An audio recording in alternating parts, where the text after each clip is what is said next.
Hola, soy Ale, la A de Ailes, y quiero darte la bienvenida a este espacio de encuentro, reflexión y crecimiento profesional. Gracias por estar acá y por elegir seguir formándote. En esta capacitación vamos a trabajar sobre dos conceptos, discapacidad y neurodiversidad. No vamos a quedarnos solo en definiciones, vamos a revisar miradas, derribar mitos y compartir información actualizada. Te invito a hacer este recorrido conmigo. Para comenzar, vamos a compartir y a pensar sobre algunas frases que se pueden escuchar tanto en escuelas como en otros espacios. Tal vez algunas incomoden o nos resulten familiares. La idea es reflexionar sobre qué mensaje hay detrás de cada una. Cuando alguien dice, no parece autista, lo que se puede observar es una mirada rígida, estereotipada, como si existiera una única manera válida de ser autista. Y si no encaja en ese molde, entonces se duda. Hoy sabemos que no hay una sola forma de ser autista. El concepto de espectro nos permite comprender justamente esto. La enorme variabilidad en las formas de percibir, comunicarse, vincularse y procesar el mundo. Lo que verdaderamente necesitamos saber es qué apoyos requiere esa persona en ese contexto. Porque el foco no debería estar en si parece o no parece, sino en cómo garantizar condiciones para su participación real. Cuando escuchamos es manipulador, lo hace a propósito. No se consideran necesidades comunicativas o de regulación. Se asume que el comportamiento depende exclusivamente de la voluntad. Si actúa de esta manera es porque le es más fácil que actuar de otra, interpretando una conducta con intencionalidad negativa. Se desconoce la sobrecarga que puede estar sintiendo una persona en ese momento o las dificultades que puede estar atravesando para lograr una adecuada regulación emocional. Se coloca la responsabilidad exclusivamente en la voluntad de la persona. Se mira la conducta, pero no el contexto que la genera. No tiene diagnóstico, entonces no corresponde adaptar. En este caso, los apoyos se asocian exclusivamente a una certificación. Se entiende el acompañamiento como privilegio, no como derecho. Nos enfrenta a una visión reducida de inclusión. Los apoyos deberían estar disponibles para quienes los necesiten, con el objetivo de prevenir estrés y evitar sufrimiento innecesario. Es muy inteligente, no puede tener dificultades. Se subestima el esfuerzo que hace la persona para compensar cierto desafío, como si capacidad y dificultad no pudieran convivir. No se reconoce la variabilidad en diferentes áreas del desarrollo. Los apoyos son vistos como una ventaja más que como algo necesario. Siempre fue así. Nunca tuvimos problemas antes.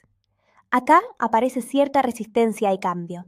Se minimiza el malestar esperando que la persona tolere la sobrecarga sin modificar el entorno. El que debe ajustarse es el diferente. Si le damos esto a él, todos van a creer lo mismo. En este caso se confunde igualdad con equidad. Se ofrece lo mismo para todos, aun cuando las necesidades no son las mismas.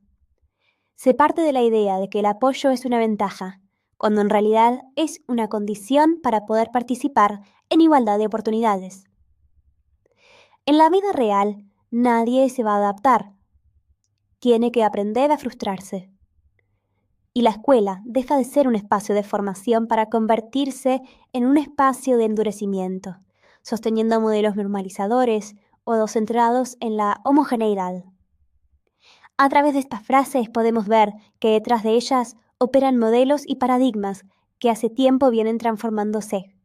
Volverlos conscientes nos permite revisar nuestras miradas y fortalecer nuestras intervenciones. Para avanzar en este recorrido, necesitamos detenernos en algo fundamental, las palabras. ¿Qué entendemos por discapacidad y qué entendemos por neurodiversidad? Porque la manera en que nombramos construye la manera en que comprendemos. Como dice Nick Walker, la claridad en el lenguaje favorece la claridad en la comprensión. Cada nuevo paradigma necesita nuevas palabras. Y eso es exactamente lo que está ocurriendo hoy con el paradigma de la neurodiversidad. No estamos solo cambiando términos, estamos ampliando marcos y complejizando la mirada. Incluso los sistemas diagnósticos tradicionales están empezando a revisarse. En enero de 2026, la Asociación Americana de Psiquiatría presentó una hoja de ruta para actualizar el DSM-5. El modelo actual, basado principalmente en listas de síntomas y categorías rígidas, está siendo cuestionado. El nuevo camino propone algo más amplio: considerar factores contextuales, factores biológicos, niveles de gravedad y especificidad, y características que atraviesan diferentes condiciones. En otras palabras, una comprensión más integral de la complejidad humana. Y si los marcos teóricos están cambiando, también necesitamos actualizar nuestra manera de pensar la discapacidad y la neurodiversidad. En las próximas diapositivas vamos a profundizar en estas definiciones. En relación al concepto de discapacidad, vamos a describir dos modelos. Durante mucho tiempo se la comprendió desde el modelo médico. Desde esta mirada, la discapacidad se reduce a un déficit orgánico o corporal, algo que está en la persona, algo que debe ser tratado, rehabilitado o corregido. En este enfoque, la responsabilidad recae casi exclusivamente en el ámbito médico o asistencial, y es la persona quien debe acercarse lo más posible a una supuesta normalidad para integrarse. Pero actualmente existe otra manera de comprenderla. El modelo social de la discapacidad propone algo diferente. Plantea que la discapacidad no es solo una condición individual, sino el resultado de la interacción entre las características de una persona y las barreras del entorno. Pueden ser barreras físicas, actitudinales, académicas o comunicacionales. De hecho, según la OMS, la Organización Mundial de la Salud, y las convenciones de derechos humanos, la discapacidad no es un atributo de la persona, sino un conjunto de condiciones que emergen de la interacción con el contexto. Es decir, una persona puede tener una deficiencia física, mental, intelectual o sensorial a largo plazo, pero lo que limita su participación plena no es solo esa condición, sino el contexto que no se adapta. Esto impacta profundamente en nuestra forma de vincularnos con personas con ciertos desafíos y nuestro rol profesional. Si la discapacidad se produce en la interacción con el entorno, entonces nuestra tarea no es que la niña, niño o adolescente haga lo mismo que la mayoría, sino que consiste en disminuir barreras, generar apoyos, promover autonomía y garantizar su participación en igualdad de condiciones. ¿Por qué es tan importante revisar el paradigma de la discapacidad? Porque según cómo la entendamos, cambia el modo en que habilitamos o limitamos la participación. En este gráfico podemos ver 4 modelos posibles. La exclusión es la forma más evidente de no participación. La persona queda directamente fuera del sistema, no accede a la escuela, negándole la posibilidad de participar. La segregación consiste en que la persona está dentro del sistema, pero en un espacio separado, pudiendo ser un aula aparte con actividades diferenciadas sin interacción real. Hay presencia, pero no participación compartida. Se sostiene la lógica de ellos y nosotros. Cuando hablamos de integración, entendemos que sí se permite el ingreso al sistema llamado común o de nivel, pero el aula no cambia, el currículum no se modifica y el esfuerzo recae en el alumno. Es la persona quien debe adaptarse. Participa, pero bajo condiciones que pueden estar lejos de sus posibilidades. La inclusión, en cambio, implica algo diferente. No es la persona la que debe ajustarse, es el sistema el que se transforma. En este caso, se revisan propuestas pedagógicas buscando eliminar barreras y generar los apoyos necesarios. Se aplican principios como el diseño universal para el aprendizaje, que veremos más adelante. La diversidad deja de ser la excepción y pasa a ser parte natural del aula. Exclusión y segregación son formas de no participación o participación restringida, mientras que integración e inclusión sí habilitan la participación, pero solo la inclusión garantiza participación real en igualdad de condiciones. Y acá es donde nuestro rol cobra sentido. Ahora incorporamos un concepto central para esta capacitación. La neurodiversidad hace referencia a la diversidad natural de cerebros y mentes humanas, a las distintas maneras en que las personas perciben, procesan información, aprenden y se relacionan con el entorno. Incluye tanto el funcionamiento neurotípico, similar al de la mayoría, como el funcionamiento neurodivergente, que se aparta de esa norma estadística. Cuando hablamos de neurodivergencia, podemos estar refiriéndonos, por ejemplo, a condiciones como el autismo, el TDAH o la dislexia, entre otras. Se estima que entre el 15% y el 20% de la población es neurodivergente. Es decir, no estamos hablando de algo excepcional o aislado. Estamos hablando de una parte significativa de la humanidad. En las próximas diapositivas vamos a profundizar en estos conceptos y qué implicancias tienen en nuestras prácticas. Para comprender el paradigma de la neurodiversidad, es importante reconocer a algunas de las personas que ampliaron esta mirada. Judy Singer es una socióloga australiana que introdujo el término neurodiversidad a fines de los años 90. Su aporte clave fue comenzar a nombrar las diferencias neurológicas como parte de la diversidad humana y no exclusivamente como un déficit o una enfermedad. Kassiane Asasumasu desarrolla el término neurodivergente.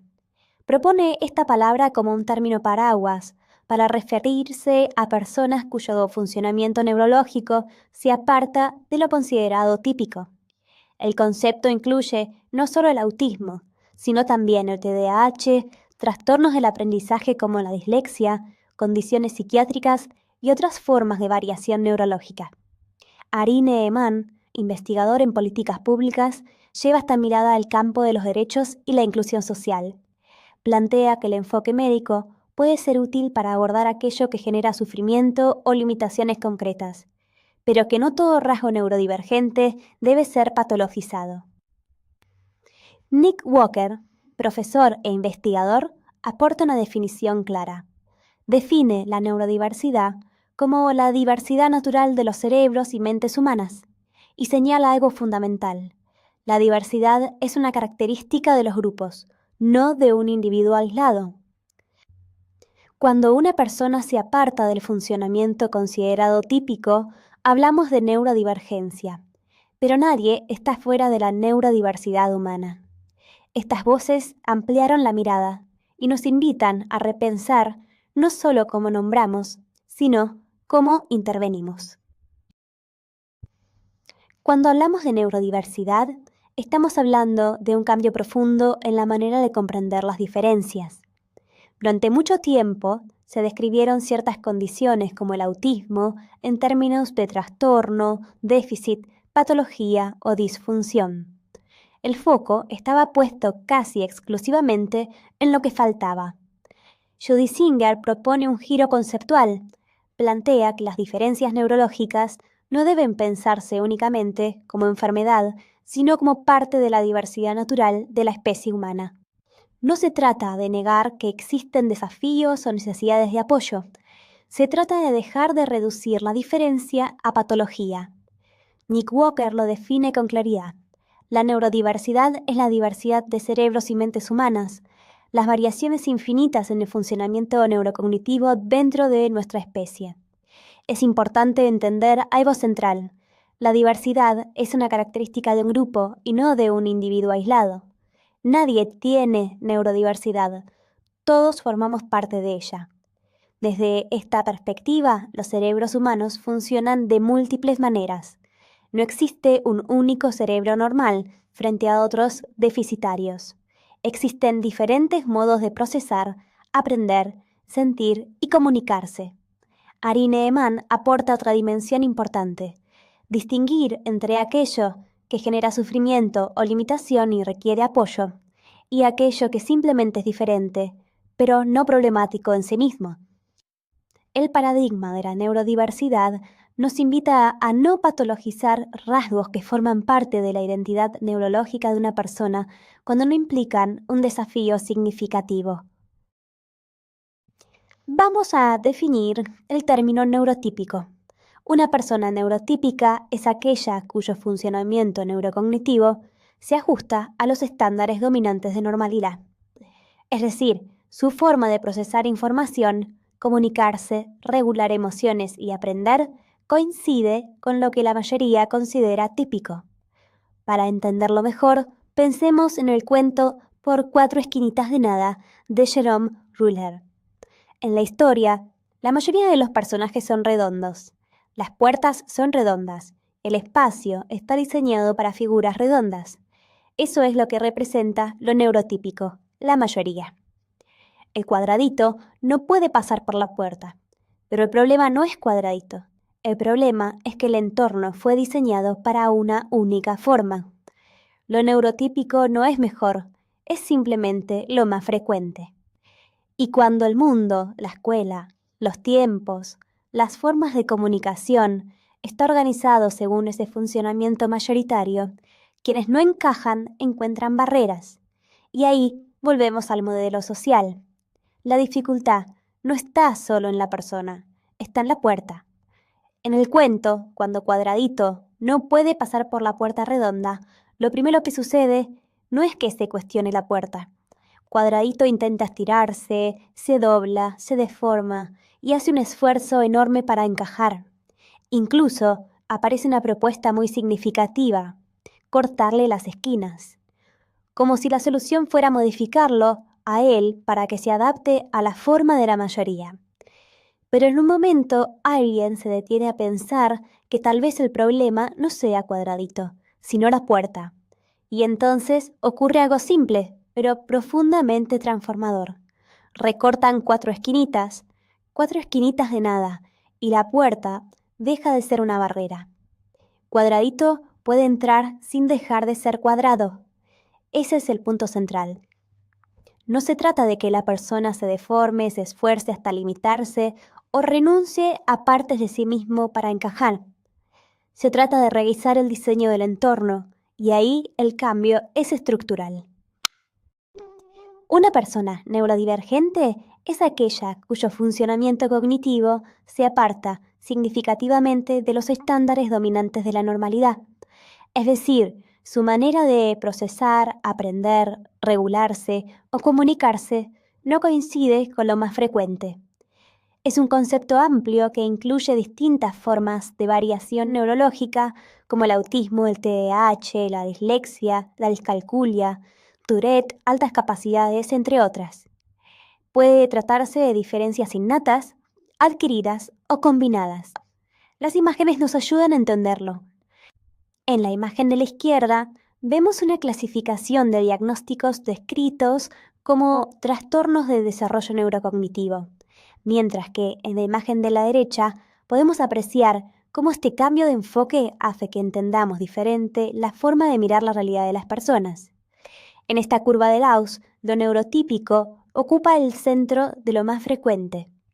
Lo neurodivergente se ubica en los extremos de esa curva. No porque sea incorrecto, sino porque es menos común. Y esto es fundamental. Ser neurodivergente no es sinónimo de enfermedad. Es una variación del funcionamiento cerebral humano. El paradigma de la neurodiversidad no niega que puedan existir desafíos o necesidades de apoyo, pero cuestiona que toda diferencia deba ser patologizada. Como plantea Asasumasu, nuestras vidas están llenas de personas neurodivergentes, aunque no siempre lo sepamos. Comprender esto no apunta a corregir la diferencia, sino a respetarla y generar condiciones para que pueda desarrollarse. La diversidad no es un error, es una característica natural. Para entender mejor la neurodiversidad, Nick Walker propone dos metáforas. La primera es la de los sistemas operativos. Imaginen distintos celulares que funcionan con sistemas diferentes, como Android o iPhone. No hay un sistema defectuoso, hay sistemas distintos. Cada uno funciona con su propia lógica, con su propia configuración y manera de organizar la información. Ahora, pensemos esto aplicado a las mentes. La manera en que la mayoría está acostumbrada a hacer las cosas está diseñada principalmente para un sistema operativo neurotípico. Entonces, cuando una persona autista, por ejemplo, encuentra dificultades en ese entorno, muchas veces no se trata de que tenga un problema. Se trata de un problema de compatibilidad. En lugar de decir, ese sistema está dañado, podríamos decir, este entorno no fue diseñado para ese sistema. Una educación verdaderamente inclusiva no intenta que todos funcionen igual, intenta que el sistema sea compatible con múltiples formas de funcionar. La segunda metáfora es la de la diversidad cultural. No existe una cultura correcta y otras equivocadas. Cada cultura tiene su propia lógica, sus códigos, sus modos de vincularse y comunicarse. El problema aparece cuando una cultura se impone como norma universal y espera que todas las demás se adapten a ella. Nick Walker llama esto neuroprovincialismo. Es la postura que asume que hay una sola forma válida de mente, una sola manera correcta de aprender, una sola forma adecuada de comunicarse o regularse. El neuroprovincialismo tiende a resistirse al cambio, se aferra a lo conocido, interpreta la diferencia como amenaza o error. Desde ahí, lo distinto incomoda, y lo que incomoda se intenta corregir. Walker propone otro concepto llamado neurocosmopolitismo, una actitud de apertura, de curiosidad, de disposición a aprender de lo diferente. El neurocosmopolita no piensa cómo hacemos para que encaje. Se pregunta, ¿qué puedo aprender de esta otra forma de funcionar? Y ahí ocurre algo interesante. Cuando dejamos de imponer una única forma de mente, aparecen nuevas perspectivas, nuevas estrategias, nuevas soluciones.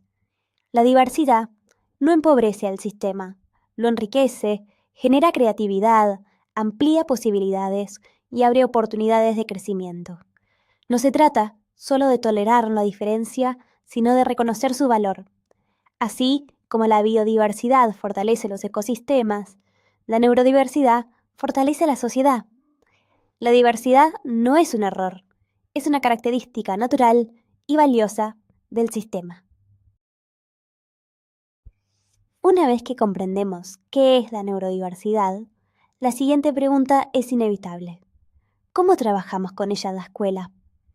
Y esta no es una pregunta que contempla solo estudiantes con diagnóstico, sino a todo el grupo.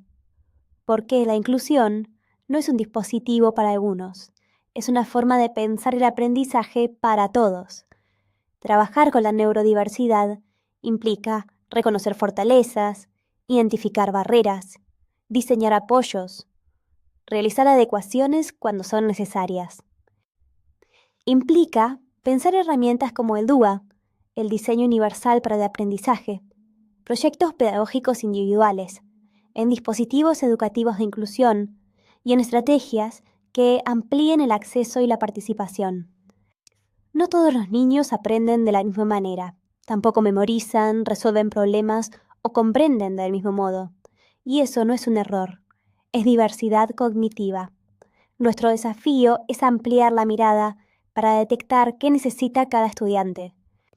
Porque un niño que se siente comprendido y acompañado encuentra más estrategias para resolver, mientras que un niño estresado o desbordado reduce su capacidad de aprendizaje. Por eso necesitamos conocimiento y una verdadera caja de herramientas, no para aplicar recetas, sino para elegir estrategias pertinentes según cada situación.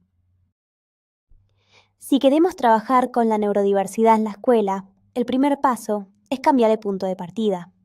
Es importante comenzar por las fortalezas y no por el déficit. En lugar de preguntarnos ¿qué le cuesta?, podemos preguntarnos ¿cómo aprende mejor? ¿Qué lo motiva? ¿Qué habilidades ya tiene desarrolladas? ¿Qué le ayuda a regular su atención? ¿Qué formato de información le resulta más accesible? Cuando partimos de las fortalezas, no negamos las dificultades, pero dejamos de definir a la persona únicamente por ellas. Reconocer fortalezas nos permite diseñar estrategias más ajustadas, más respetuosas y más efectivas. El segundo paso para trabajar con la neurodiversidad es detectar barreras. Si en la diapositiva anterior partimos de las fortalezas, ahora miramos el entorno. Las barreras pueden ser de distintos tipos. Barreras comunicacionales, cuando la información no se presenta en formatos accesibles. Barreras metodológicas o didácticas, cuando la forma de enseñar no contempla diferentes maneras de aprender. Barreras actitudinales, que se pueden observar en los prejuicios, bajas expectativas o interpretaciones centradas en el déficit. También podemos observar barreras físicas, en donde los espacios limitan el acceso o la movilidad. Podemos mencionar barreras evaluativas, donde formas de evaluar rígidas no permiten mostrar lo que se sabe de diferentes maneras. Estas barreras limitan la presencia, el aprendizaje y la participación. Es necesario reconocer las diferencias individuales, identificar fortalezas y detectar las barreras. A partir de ahí, se pueden diseñar estrategias de transformación. Herramientas como el diseño universal para el aprendizaje nos permite anticiparnos para que el entorno sea más accesible desde el inicio, y no solo cuando aparece la dificultad. El diseño universal para el aprendizaje, o DUA, es una propuesta desarrollada por el Centro de Tecnología Especial Aplicada, conocido como CAST. Se define como un conjunto de principios para diseñar el currículum, es decir, los objetivos, los métodos, los materiales y las evaluaciones, de manera que todos los estudiantes tengan igualdad de oportunidades para aprender. La idea central es simple, no se trata de adaptar después, sino de diseñar bien desde el inicio. El DUA surge de pensar en el ámbito educativo dos conceptos fundamentales, la accesibilidad y el diseño universal. La accesibilidad implica garantizar la comprensión de la información mediante contenidos claros, facilitar la participación en los distintos espacios y ofrecer materiales y formatos diversos que contemplen distintas formas de percibir y procesar la información. La segunda es el diseño universal, planificar desde el comienzo para que algo pueda ser utilizado por la mayor cantidad de personas posible, sin tener que hacer modificaciones posteriores. Por eso el DUA propone cambiar la pregunta. En lugar de decir, ¿qué le pasa a este alumno que no aprende?, nos invita a preguntarnos, ¿qué barreras tiene este diseño que están impidiendo que aprenda? Ahora bien, ¿por qué es importante para un acompañante esta información? El DUA es una herramienta que nos permite colaborar en la transformación del entorno. Para lograrlo, podemos pensar las siguientes preguntas. ¿La consigna es clara? ¿El formato es accesible? ¿Hay más de una forma de responder? ¿Se anticiparon posibles barreras? Un aula más accesible para todos reduce frustraciones, disminuye las adaptaciones posteriores y mejora el aprendizaje del grupo completo. El diseño universal para el aprendizaje se basa en 3 principios. El primero consiste en considerar múltiples formas de representación. Nos recuerda que no todos comprenden la información de la misma manera. Por ejemplo, podemos explicar un contenido oralmente y también acompañarlo con apoyo visual. Podemos usar imágenes, esquemas o mapas conceptuales, ofrecer textos con pictogramas o palabras clave resaltadas, e incorporar material manipulativo en matemática. No cambia el contenido, cambiamos el modo de presentarlo. El segundo considera múltiples formas de expresión. No todos demuestran lo que saben de la misma manera. Podemos permitir que un estudiante responda de forma oral en lugar de escrita, aceptar un video, una maqueta o una presentación digital como forma de evaluación, ofrecer opciones múltiples en lugar de solo preguntas de desarrollo, o dividir una tarea larga en partes más pequeñas, Acá ampliamos la forma de respuesta. El tercer principio contempla múltiples formas de motivación. No todos se interesan por lo mismo. Podemos ofrecer opciones de actividades, relacionar el contenido con los intereses del estudiante, establecer metas intermedias claras y anticipar tiempos y estructuras para reducir la ansiedad. La motivación no es solo una cuestión de voluntad, es también una cuestión de propuestas. Cuando aplicamos estos tres principios, no estamos haciendo la escuela más fácil, la estamos haciendo más accesible, y eso beneficia a todo el grupo, no solo a un estudiante en particular. Como estrategia de apoyo, nos parece importante compartirles el método Teach. Fue desarrollado por Eric Schopler en la década del 70 en Carolina del Norte. Su objetivo principal era evitar la institucionalización innecesaria de personas con autismo u otros desafíos en la comunicación, enseñándoles a desenvolverse en contextos naturales como la escuela, la casa o la comunidad. Teach significa tratamiento y educación de niños con autismo y problemas de comunicación relacionados, y su idea central es muy clara: estructurar el entorno y adaptar los materiales para favorecer la participación y la autonomía. En lugar de intentar que el niño se adapte a un contexto desorganizado, el método propone organizar el espacio, anticipar actividades, clarificar consignas y ofrecer apoyos visuales que faciliten la comprensión. Su filosofía incluye trabajar junto a la familia, entender el aprendizaje como un proceso a lo largo de toda la vida y reconocer que existen diferentes formas de aprender. Busca generar la mayor independencia posible dentro del contexto real en el que la persona vive. Y si les interesa profundizar especialmente en información sobre el trastorno del espectro autista, hace un tiempo realizamos una capacitación completa dedicada exclusivamente a este tema. Podés acceder desde el link que aparece en pantalla o que dejamos en la descripción para continuar ampliando esta mirada. Podemos aplicar el método Teach en el aula siguiendo los pasos de una enseñanza estructurada. Esto significa organizar el tiempo, el espacio, las consignas y la forma de trabajo para que el entorno sea predecible y comprensible. En el aula, un sistema de trabajo estructurado responde a 4 preguntas claras. Primero, ¿qué trabajo tengo que hacer? La tarea debe estar explícita, ya sea con pictos, imágenes, objetos o consignas escritas. Segundo, ¿cuánto trabajo tengo que hacer? La organización y la secuenciación ayudan a que el estudiante vea cuántas tareas hay y en qué orden, por ejemplo, de izquierda a derecha o mediante una lista. Tercero, ¿cómo sé que terminé? El concepto de terminado debe ser visible. Puede marcarse, quitar el material o señalar el final de la actividad. Y cuarto, ¿qué ocurre después? La transición también se anticipa. Puede revisarse la agenda, elegir una actividad o dirigirse a un espacio determinado. Cuando estas 4 preguntas están claras, disminuye la ansiedad, aumenta la autonomía y el aprendizaje se vuelve más accesible. En esta imagen vemos los niveles de estructuración de la enseñanza dentro del enfoque Teach, organizados en forma de pirámide. Es importante entender algo. Lo que está abajo sostiene lo que está arriba. La base es la estructuración física del entorno. Responde a la pregunta: ¿qué se hace aquí? Esto implica organizar el espacio por zonas claras, un lugar para trabajar, otro para juego y uno para descanso. Cuando el entorno está organizado visualmente, el estudiante entiende mejor qué se espera en cada lugar. El segundo nivel es el apoyo visual y el horario individual.